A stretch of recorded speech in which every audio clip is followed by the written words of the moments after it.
Hello everyone, welcome to What If Issei Becomes Draconic Eminence of Shadows Part 3. Before we start, please go support Issei Lucifer for writing that awesome fanfic. Now let's begin. Chapter 5 Changing Winds Part 2. Issei and his friends lunged at the hooded figures but completely missed them. The hooded figures sidestepped, then Mitsuda threw a left vertical jab and Issei went for a gut punch, but the hooded figures easily avoided their attacks while landing a few themselves.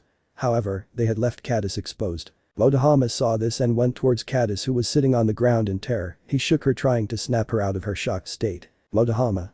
Caddis, are you alright? If so, come on, we gotta help. What is it with women hitting men in the nuts? He cried out as he slumped to the ground in pain. Caddis. HMPH, stupid perverts, you fools are so gullible, she said as she stood up and kicked Motohama aside, inflicting further pain on him. Issei and Mitsuda heard Motohama groan in pain and turned around. Much to their surprise, Caddis was standing up completely fine and enraged. Next to her was Motohama laying on the ground in pain. Issei. Motohama. What the Mitsuda. Issei. No Both Issei and Mitsuda had made a crucial mistake that no one should ever make in a fight: never take your eyes off your enemy. As Issei and Mitsuda turned around, their faces twisted with shock and fear, they realized their grave error. Caddis, now standing tall and radiating a murderous aura, seized the opportunity to strike. In a swift motion, she launched herself towards the unsuspecting duo, her fists clenched and ready for action. Issei was caught off guard and barely had time to react before a powerful blow landed on his jaw, sending him stumbling backward. Pain surged through his body, a stark reminder of the consequences of underestimating their opponent. Mitsuda, seeing Issei in distress, instinctively lunged forward to help him, but it was too late. Ada swiftly sidestepped Mitsuda's desperate attempt, her movements fluid and calculated. With a quick spin, she delivered a precise kick to his side, knocking the air out of his lungs and sending him crashing to the ground beside Motohama. Gasping for breath, Mitsuda glanced at his fallen comrades, realizing the gravity of the situation. They had underestimated Caddis, assuming her to be nothing more than a helpless victim. But now, standing before them, she was a force to be reckoned with, her eyes burning with determination and anger. As pain coursed through his body, Motohama struggled to rise, his face etched with both agony and disbelief. They had never expected Caddis to possess such strength and resilience. It was a harsh awakening, a lesson learned the hard way. As Issei and his friends laid on the ground in pain, Caddis and the mysterious hooded figures surrounded Issei, Motohama and Mitsuda. An eerie silence fell upon the scene. Their hearts raced with anticipation and fear, uncertain of what was about to unfold. With a collective motion, the figures slowly removed their hoods, revealing their identities, shocking the trio. Issei. Zalek, Ren, Malti, and Murayama. Zalek. Hey, brother. Issei. I don't understand why. Issei groaned in pain from Zalek punching him in the face, knocking him and Mitsuda and Motohama out. Malti. Finally, I'm sick of hearing their annoying voices. Ren. I know, and soon we won't see them ever again. Zalek. Let's hurry up and get on with the plan before someone comes. Zalek took out a pair of gloves from one of his pockets and put them on, and then brought out a knife from his other pocket and used it to cut some parts of clothes that Murayama and Caddis were wearing and made some minor cuts on their bodies. Murayama and Caddis winced in pain, but it wasn't that bad because Zalek made it quick. After making the cuts on their bodies, he then went towards Issei, who was lying on the ground all beaten up with no energy left to even raise himself up. Zalek lowered himself and grabbed Issei's hand and placed the knife's handle on his palm and forcefully closed Issei's wrist, marking the handle with his fingerprints and then stepping on his hand so that he couldn't open his palm and release the knife. Once that was done, Ren walked over to Murayama, grabbed her shirt and ripped it, exposing a good amount of her cleavage, and then he slapped her hard. The sound could be heard echoing throughout the alley. Caddis and Murayama were both shocked by what he did. Murayama. Oh, what the hell, Ren? You jerk, she said angrily, holding her cheek in pain and tears welled up in her eyes. Caddis. You bastard, how dare you. Zalek. Calm down, girl. Ren only did it to make the scene more concrete and believable. We need it to seem like you were resisting and tried to break free, but Issei slapped you in hopes of making you obey. And see, now she has those teary eyes, which makes it seem like she was actually being forced. Ren. That's correct, I would never ever hit a woman like that. Especially not you, my love. Murayama. Slightly blushing. Oh, I understand, sorry for calling you a jerk, Ren. Ren. It's fine, we should have mentioned this when we added it to the plan. Sorry. Does it hurt too much? She nodded and then he went towards her and kissed her on her lips. There, feeling better now? Murayama. Blushing, yeah, much better now. He smiled at her, but deep inside he was feeling great after slapping her. It was because of him being a sadist. His past relationships had been broken because girls couldn't handle his sadistic antics as they went too far, but Murayama was unaware of it and thought of him as the ideal partner that every woman desires. Caddis. Ahem, let's not forget the last part of the plan. Zalek? Of course not. He took out his phone and dialed 911. 911, operator. Hello, this is Cow Police Department. How may I help you? Zalek. Worried voice, we need help urgently. 3 predators almost raped our 2 friends, but luckily me and my friend arrived on time and saved them. We beat up those criminals, and they are now unconscious in front of us. We're in an alley on the corner of 24th and Chasm Street, not far from the arcade. Please send help ASAP. 911, operator. Help will be on the way, please stay put. Zalek. No problem, we'll stay right here. Then the operator hung up. Ran. Damn Zalek, I gotta hand it to you, your acting skills are amazing. Zalek. Well, of course they are, now we just have to wait for the cops to come pick up the trash. 5 minutes later, the sound of approaching sirens grew louder, piercing through the tense atmosphere of the dimly lit alley. The sudden arrival of the cops made the entire neighborhood come out of their houses to see the reason for it. Zalek, Ren, Malty, Murayama, and Caddis exchanged glances, their hearts pounding as they anxiously awaited the arrival of the police. The minutes felt like an eternity, each passing second amplifying their anticipation. Suddenly, flashing lights illuminated the narrow space, casting an eerie glow on the motionless bodies of the assailants.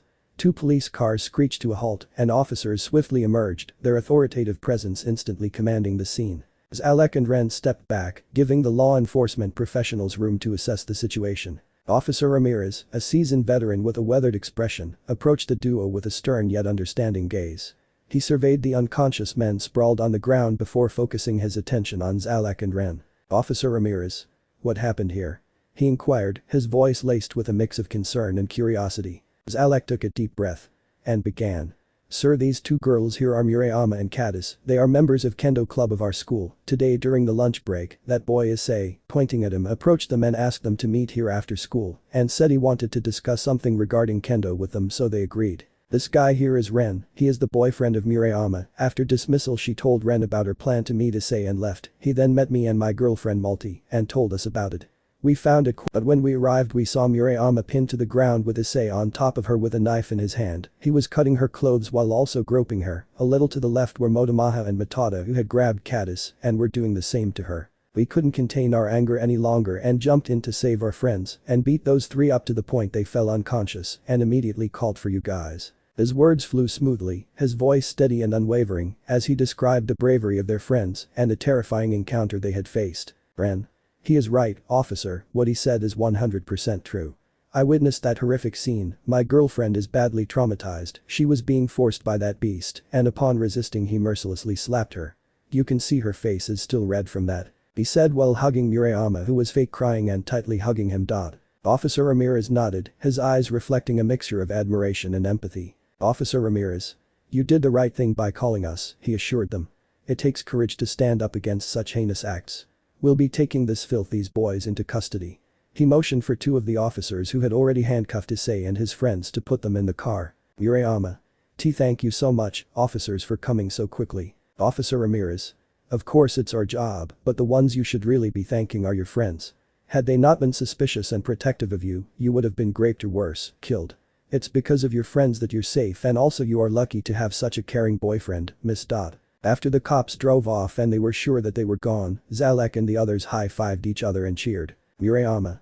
It actually worked, soon those damn bastards will be history. Caddis. Now Ika won't have to worry about being blackmailed, and they won't be able to blackmail others once they're behind bars or in hell, where they belong. Malty. You were right, Zalek, this is more satisfying than chopping their hicks off. Caddis.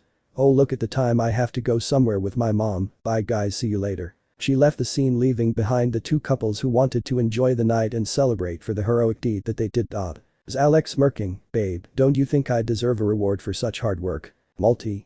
Smirking, I knew you would ask, so I already have booked a hotel room for us. Let's go and enjoy the night of our victory and celebrate. Tomorrow the entire town will be hailing you and Ren as heroes. Zalek. What about you guys? Are you also going to come with us and have some fun, or are you going to play like little kids in the park? Ren. I already said, Zalek, I won't force her until she is ready. I am not like those perverts who only think of girls as objects to pleasure themselves. Murayama. I am ready, Ren, I want to do it with you. Ren. Are you sure about it, love? I really don't want you to regret your decision. Murayama. Yes, I am sure, I want to be one with you, and no, I will never regret this decision, so let's go. So the four of them went to the nearest hotel to enjoy their night. On their way they bought a few packs of condoms and entered the hotel. They got 2 room keys and went to their separate room respectively. Time skip. The next day Issei woke up with a bad headache and his throat felt dry, then he noticed that both of his arms felt heavy and he couldn't move them. Issei looked down and saw that Motohama and Mitsuda were both heavily asleep. Issei stared at them for a moment, then he looked at his surroundings and saw he was in some sort of large cage the size of a room. After looking around for a few minutes, reality hit Issei and he jerked up. He and his friends were in jail. Issei. Hey, is someone there? Let me and my friends out of here. He grabbed the bars and shook them, making noise as he shouted out. Eventually Motohama and Mitsuda woke up. Motohama rubbed his eyes and squinted at Issei, still groggy from sleep. Motohama. What's going on, Issei? Why are we in a cage? He asked, his voice laced with confusion. Issei's frustration mounted as he continued to shake the bars. I wish I knew, Motohama, but whoever put us in here better have a good explanation for putting us in jail. His voice reverberated through the dimly lit room, bouncing off the cold metal walls. Motohama. Jail? What the hell?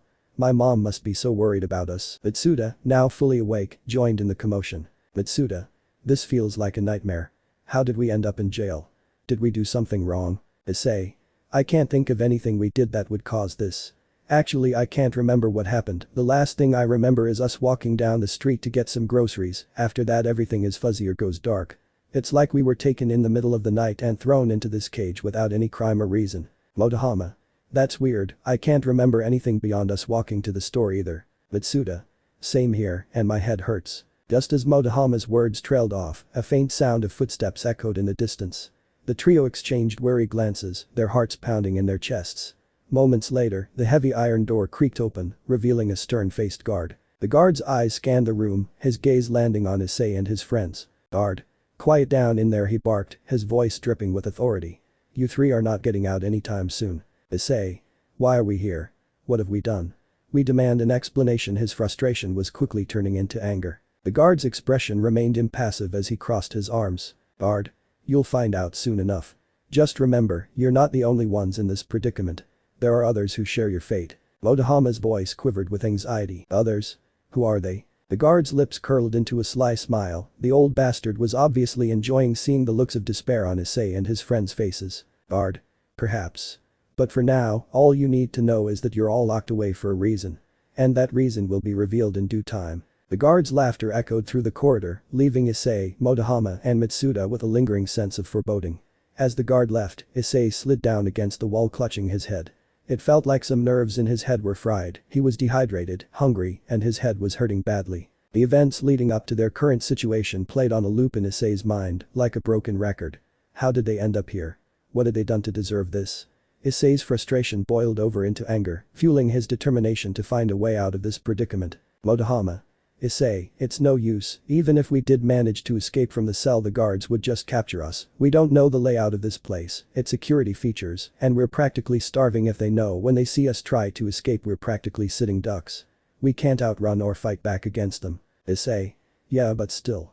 He gritted his teeth in frustration. Mitsuda. I know how you feel, Issei, but we can't do anything, at least not now.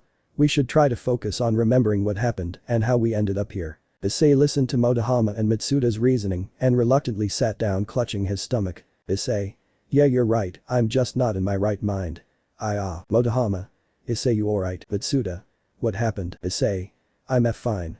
My wrist hurts a little, that's all. He winced as he held his bruised wrist. I guess it happened when they what the hell? Someone stepped really hard on my wrist. Okay, now I'm pissed. There was a boot print on Issei's skin, which indicated that someone had obviously exerted immense force on his wrist.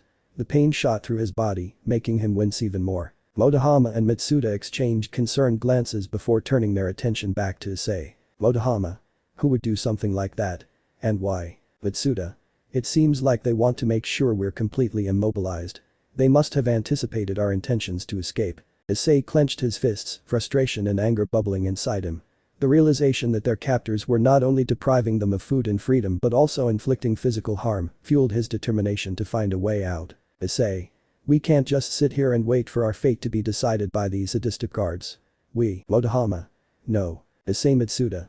No. Mitsuda. What are you talking about, Motohama? Look at Issei's wrist, we need to. Motohama. Listen, it wasn't the guards who did it. Issei. What are you talking about, Motohama? It was obviously. Their conversation was cut short when the guard came to the cell and opened it up, then he stepped inside. Guard. Well, you three are quite lucky, it seems one of you has visitors. Issei Motohama Mitsuda. Visitors. Guard. Yeah, that's what I said, what are you a parrot? Which one of you is Issei Haidu? Issei. I am. He said standing up. Guard. Good, follow me. Issei. Wait, what about my friends? Guard. I'll come get them when it's time, now get a move on. He gently pushed Issei forward, causing him to almost stumble. After locking the cell door, the guard escorted Issei to a room with a glass window, allowing visibility and audibility of the room's interior, while blocking any external sights and sounds. Gesturing for Issei to enter, the guard opened the door and instructed him to sit down. As Issei settled in, the guard removed the handcuffs and exited the room. Taking a seat in a chair positioned outside the room, the guard leisurely savored a bag of spicy popcorn procured from the nearby vending machine. He observed the unfolding events. Meanwhile, Issei languished in solitude within the room for several minutes. Eventually, a door situated opposite to the one he had entered swung open, revealing an unexpected sight. It was his own family who stepped through the newly opened door, their presence taking Issei by surprise. As the door snapped shut behind them, they advanced towards Issei. Issei. Mom, Dad, I'm so glad you ugh. His words were abruptly halted as Now delivered a forceful blow to Issei's face, catching him completely off guard. Stumbling backwards, Issei felt his lip bleed from Nao's punch. Issei Pav, what the hell, Nao? Why did you? Before I could vocalize my thoughts, my sister Nao ruthlessly kicked me in the abdomen, followed by a brutal assault on my face. The pain surged through my body, making it difficult to breathe. Each blow landed with a sickening thud, sending waves of pain coursing through my body. I could hardly believe what was happening. My own sister, that I had grown up with and loved dearly, to the point that I would die for her, was now attacking me without mercy. As Nao continued her relentless assault, I instinctively raised my arms in a feeble attempt to protect myself. But it was futile. The force behind her strikes was overwhelming, overpowering any feeble resistance I could muster.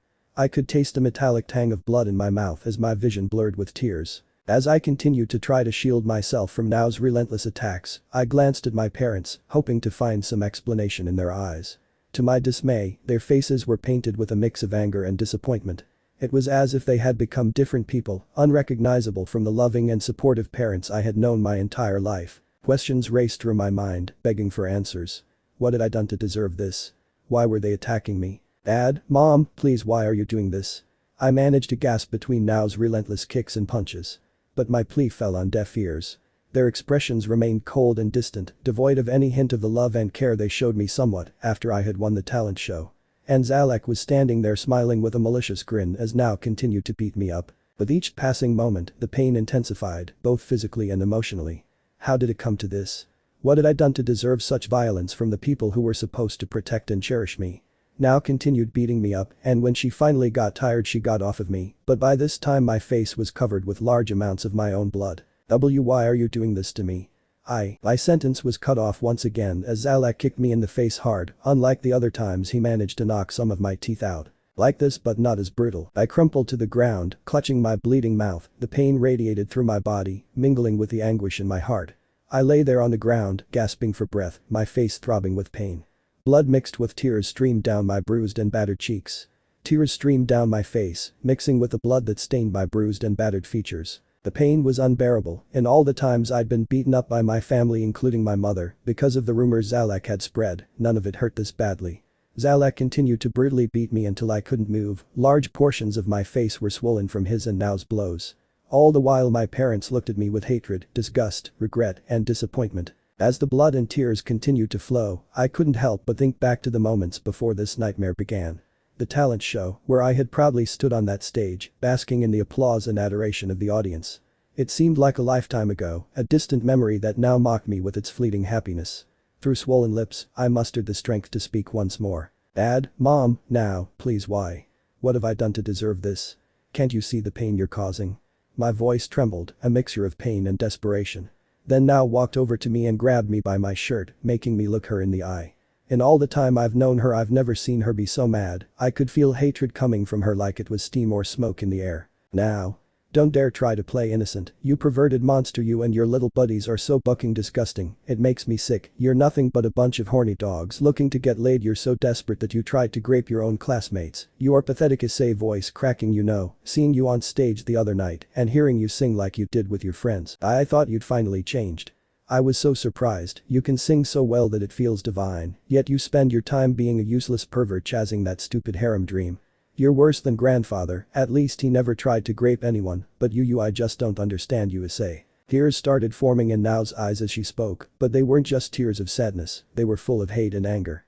I really hate you Issei, I wish you were never born. You know when mom was in hospital and was about to give birth to you, the doctors told her there's a chance she wouldn't survive, they advised her to give up the thoughts of giving birth to you, but she went against it and risked her life and gave birth to you. I wish with all my heart that she had accepted the advice that day and given up on you. I wish that you were never born into this world, you bring nothing but shame and disgrace to our family. Yo you don't deserve to live Issei, you're a horrible person no scratch that you're a mindless lustful beast. I wish I never had you as a brother Issei. But unfortunately, here you are, standing in front of us, a constant reminder of everything that is wrong with this world. I didn't grape anyone, Motohama and Mitsuda didn't either. This is all a mistake, Miki. The only mistake here is you Issei. We know how you blackmailed Aika into doing things for you by threatening to release vulgar photos of her. Issei's heart pounded in his chest as Miki's accusation hung in the air. His mind raced, desperately searching for a way to defend himself against these damning allegations. The room fell silent, the tension thickening with each passing second. Sweat trickled down Issei's forehead as he tried to find the right words to clear his name. I swear, mother, you've got it all wrong, I would never do something so despicable. Aika, Motohama and I, we are friends. Oru? Friends? Is that what you call it? You manipulated her, Issei. You played with her emotions and took advantage of her vulnerability. I'm ashamed to have you as a son Issei, I raised you to be better than this. To treat others with respect and dignity. How could you let yourself stoop so low? Your brother's Alec is a shining example of what you should be like. He's kind-hearted, compassionate, a true gentleman, and always considers the feelings of others before his own. You, on the other hand, have disappointed me beyond words. Attempting to grape a girl, I'd have respect for you if you tried to get laid with a whore. My heart sank as my father spoke with disappointment laced in his voice. The weight of my father's disapproval pressed down on him, intensifying the already suffocating atmosphere in the room. Each word uttered by him felt like a dagger piercing my soul. Tears welled up in my eyes as I struggled to find the right words to defend myself. I had always sought my parents' approval. No, Dad, please listen, I would never intentionally hurt anyone, especially someone I care about. Aika is our good friend.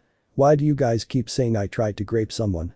I don't even remember anything from yesterday. What the hell are you talking about? Avend. After his outburst Issei's family just stared at him.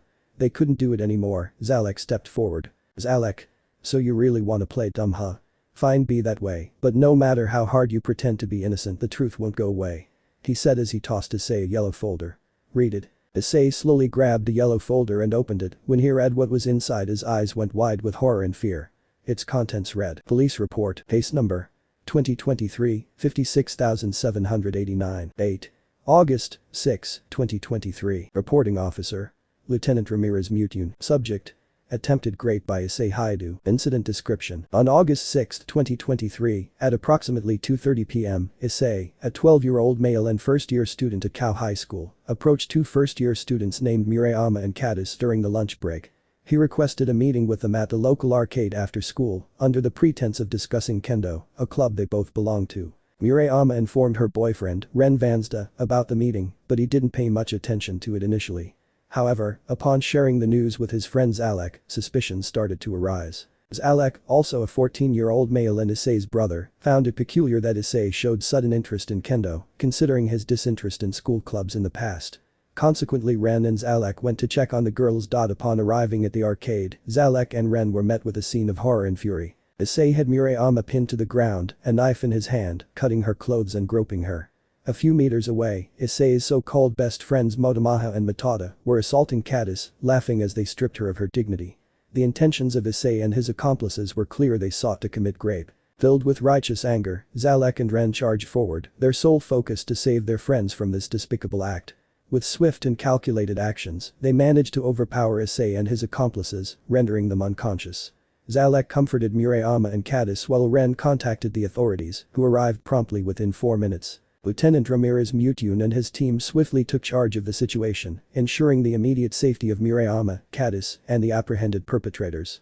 Their priority was to provide comfort and support to the traumatized victims, who were unable to speak due to the horror they had endured. But Zalek and Ren's detailed account of the events, supported by the physical evidence and the unconscious perpetrators, the police had a strong foundation for their investigation. Lieutenant Ramirez Mutune assured the courageous individuals that their actions would not go unnoticed and justice would be pursued relentlessly. The perpetrators were put in a squad car after being handcuffed. They were unconscious the entire time even when being put in their cell at the juvenile detention center. Conclusion. After examining the testimony from the witnesses and inspecting the knife that was used by the perpetrator and had his fingerprints, Issei Haidu and his accomplices Motohama and Matsuda have been found guilty. However, due to them being minors, special measures will be taken. And, after he read the report, Issei just stared at it. He couldn't believe what he had just finished reading.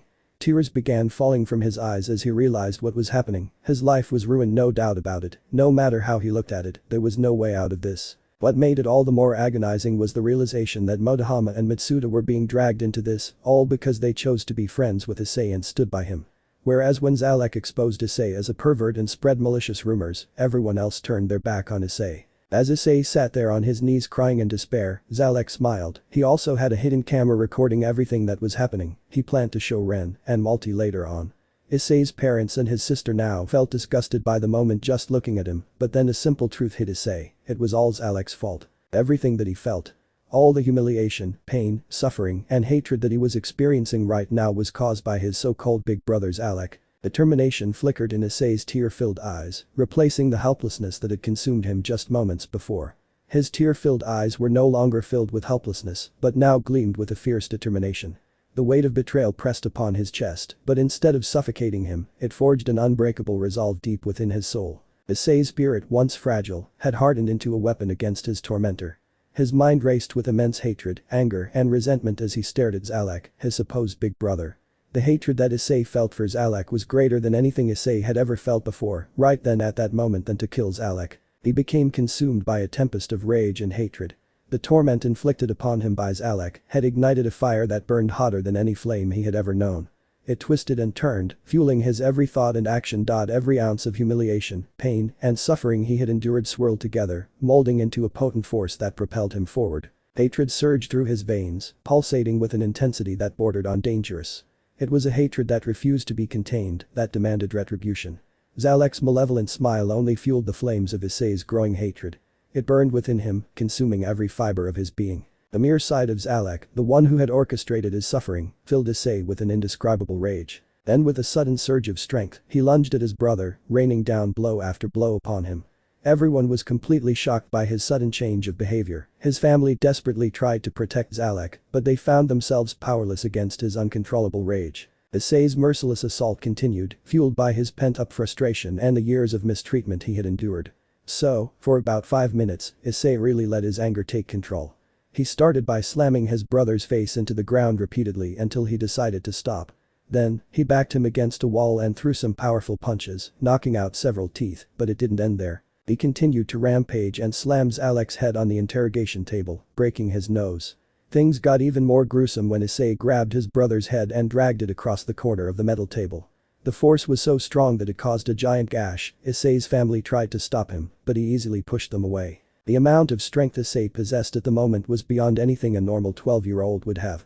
It was so bad that the guards had to come in, knock Issei out and take him back to his cell, while Issei's family took Zalek to the hospital. Time skip next day. After careful consideration, Miki and Goru decided to completely disown Issei. They spoke to the court and Murayama and Kata's parents and told them their decision. It was decided that Issei would be relocated to an institute specifically designed for problematic children who had been abandoned by their families. Admission to this facility required the child to be a minimum age of 12 years old. Generally, they were allowed to leave the institute upon reaching the age of 18, depending on the circumstances that led to their placement. However, if a child had committed a serious offense, their release from the institute was contingent upon demonstrating significant behavioral improvement and reaching the age of 18. After signing some paperwork and officially Issei's family disowned him, he now belonged to the government. However, it would take about 4 hours before it was time for him to be transferred to the institute. Issei woke up with a severe headache. He could still feel the blows from the fight with his family, and he had lost a decent amount of blood. As Issei sat up, he looked at his surroundings, then he noticed he was back in his cell, and Motohama and Matsuda weren't around. Zalek. Don't bother looking, they're not here. Hearing Zalek's voice, Issei jumped. He didn't notice Zalek standing there. Then as he looked at Zalek, his surprise was replaced with rage and hatred. He remembered what happened before he fought and was knocked out. Issei. Why are you here? What do you want? Zalek. TCH, you need to learn some respect. In case you forgot, I just beat you not too long ago. Back in the alley and in the interrogation room. Issei. That's only because I was caught off guard and now already landed some blows. And while you're being smug, your face looks horrible, like a garbage truck drove on it. Then again, I guess you always look like that. Zalek. You little brat, I'll know it doesn't matter. Hahaha, call me what you want, but in case you've forgotten, your friends are screwed too. Issei. You bastard, I know you hate me, but why the hell are you dragging them into this? What did they ever do to deserve this? Zalek. It's simple, they're your friends. It's their fault for choosing to be friends with you. It's also your fault. If you didn't befriend them, they wouldn't have to suffer. But oh well, such is life. Issei. You devil, I swear I'll make you pay for this. Zalek. You've got some nerve trying to threaten me. You can't do a thing well inside that cell. Oh, and by the way, Mom and Dad disowned you. Issei. Wait, what? You're lying. He couldn't finish his sentence because of a copy of a documentary that Zalek was showing him. Zalek. What were you saying? The document had been signed by their parents and it stated that they officially disowned Issei and were handing him over to the town government. Issei's heart sank as he read the words on the document. The weight of betrayal pressed down on him, making it hard to breathe. Zalek. Haha, the expression on your face is priceless. Haha. Surprised, aren't you? The whole reason I came here was to show you this. Our beloved parents, the ones you thought would always protect you, have turned their backs on you. They see you as nothing more than a burden, a stain on our family. I've been trying to get them to disown you for a while now, after I exposed your perversion and the awful acts you committed. I thought they'd disown you, but no. So I had to resort to this, and to be honest, this method was a lot better. And guess what? The only reason they didn't disown you before all of this was because of now. She stated that we should give you a chance and that you'd change. Despite everything that I did, she still had faith in you. And now, well, you don't need me to tell you how she feels now because you experienced it firsthand. Issei. You son of a bitch, if you think you can destroy everything I care about, you're wrong. Zalek, I won't let you get away with this. Zalek. Haha, let me. I've already won Issei, and there's nothing you can do about it. Your little friend Aika won't be able to help either. We've already taken care of her. Issei. I swear to God if you. Zalek. Too late for that. We've already had fun with her. We bucked her so hard. It felt so good to hear her scream your name. She kept calling for you, Motohama, Mitsuda, or anyone to come save her. It got to the point where she started praying to God. Hahaha, it was so enjoyable. I'm glad we recorded it. Oh, and Murayama, you know the girl you had well have a crush on, guess what, she's not a virgin anymore. Issei. You didn't. Zalek. You're right, I didn't buck her, Ren did. She was screaming in pleasure so loud as he rammed her with his hick, she orgasmed so many times, she got bucked so hard that she passed out.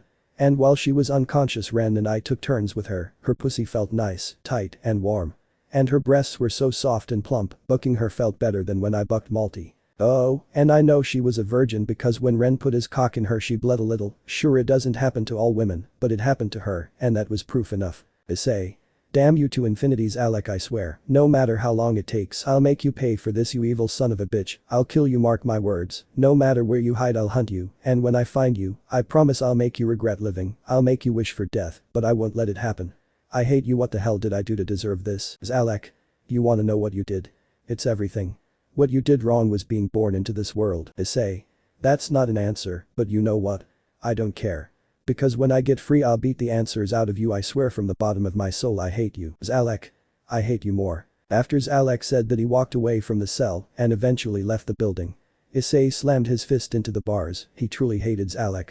They were supposed to be brothers, best friends that could trust each other with their lives. That's what their grandparents told them, but here Zalek was tearing Issei's life apart. Zalek, his older brother, had spread lies that led everyone to doubt Issei's innocence, and no amount of pleading or explaining seemed to make a difference. As Issei thought about his situation, he slid down the wall and cried. The betrayal and pain was all too much for him. He also thought about the fact that Motohama and Mitsuda were being dragged into this, all because they were friends with him. Part of him wished that they'd never. He also thought about how this was going to affect Motohama's mother. She might lose her job because of how people would look at her now. She'd be ridiculed by the town and hated for having a son that tried to grape a girl. The same would apply to Motohama and his family. Issei couldn't sit by and let someone else suffer because of his unfortunate circumstances. As he sat there, Issei tried to come up with an idea to help get his friends out of this situation. There was no escaping his current situation, but he could try to get his friends out of this predicament. Then an idea struck him, there was a chance that it wouldn't work, but he was sure going to try. Time skipped 30 minutes later. Issei was sitting in the cell, then he heard footsteps approaching. It was one of the guards coming to check on him. As the heavy metal door creaked open, Issei quickly wiped away the tears that had welled up in his eyes. The guard, a burly man with a stern expression, stepped in and locked eyes with Issei. He wasn't the same guard from earlier. "Guard. What's the matter, kid?" he grumbled, crossing his arms over his chest. Issei took a deep breath, steeling himself for what he was about to do. "Issei. Sir, I understand that I am in this cell for a reason," Issei began, his voice steady despite the tremor in his heart. "But my friends, Motohama and Mitsuda, had nothing to do with what happened. They are innocent, and it's not fair for them to suffer because of me. I want to take the blame for everything, the blackmail and the grape. The only reason my friends are here right now is because my brother is dragging them into this mess because he hates me. But I can't just sit here while my friends suffer. I'll do whatever it takes to protect them, even if it means facing the town's wrath. So please, just tell the other person that." "Guard. Just stop it," he said, interrupting Issei, and he let out a deep sigh. "Listen, kid, I've seen a lot in my years on this job," he said, his voice gruff but tinged with a hint of sympathy. "And I can tell from the look in your eyes and sincerity in your voice that you're innocent. You're a brave kid, I'll admit that. And it's good that you want to stand up for your friends, but are you sure this is what you want? People might not treat your friends right just because you secretly took all the blame, and even then, what's stopping your brother from doing it again? How do you know he won't go after them again?" "Issei. Because my brother simply ignored them during our time at school until they decided to become friends with me, and I accepted them. I am sure that once I'm out of the picture, they'll be fine as long as they don't do anything stupid." The guard listened to Issei, surprised by his thinking and logic, then with a sigh. He spoke again, this time more heavily. "Guard. I can see that you're serious about this, and no matter what I or anyone say, you'll stick with this idea. Sigh, your friends sure are lucky to have someone like you. Not many people would take the wrath of the entire world for their friends. Look, kid, I can't make any promises, but I'll do what I can to ensure your friend's safety. I'll talk to my senior and tell him that you confessed to being the one behind the blackmailing and grape and that you forced your friends into it." Issei. "Thank you. Guard. Don't thank me yet, it all rests on my senior. But you're a brave kid, wish us both luck." He locked the cell and left, giving Issei time to think about his next move. About 3.5 hours later, the guard returned, accompanied by Motohama and Mitsuda. The cell door swung open, granting them entry. Motohama, Mitsuda. Issei. They hurried into the cell, their faces filled with concern. Issei sat on the floor, his body battered and bruised, his face stained with dried blood. Issei. "Hey guys. Guard. You got 4 minutes, that as long as my senior will allow you to stay. After that we head out," he said as he closed the cell door and locked it, leaving Motohama and Mitsuda to talk to Issei. Motohama. "Issei, what happened to you? You're all bruised up and covered in blood." Mitsuda. "Did the guards do this to you?" Issei. "No." Motohama. "Then, who was it?" Issei. "And now and Alec, mainly now." Mitsuda. "Are you serious? Dude, some of your teeth are missing and look how messed up you are. Why would she do this?" Issei. "Because she hates me, possibly with all her heart." Motohama. "No, I don't think she hates you, maybe." Issei. "No, she does. She said it right out her own mouth that she hates me, she said it to my face. She wishes that I was never born into this world or the Haidu family. She said that I'm a mindless, lustful beast and a constant reminder of everything that's wrong in the world."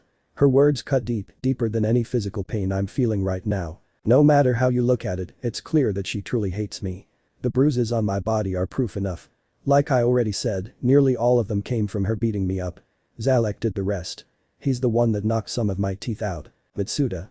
"And what about your parents?" Issei. "They just stood there and watched.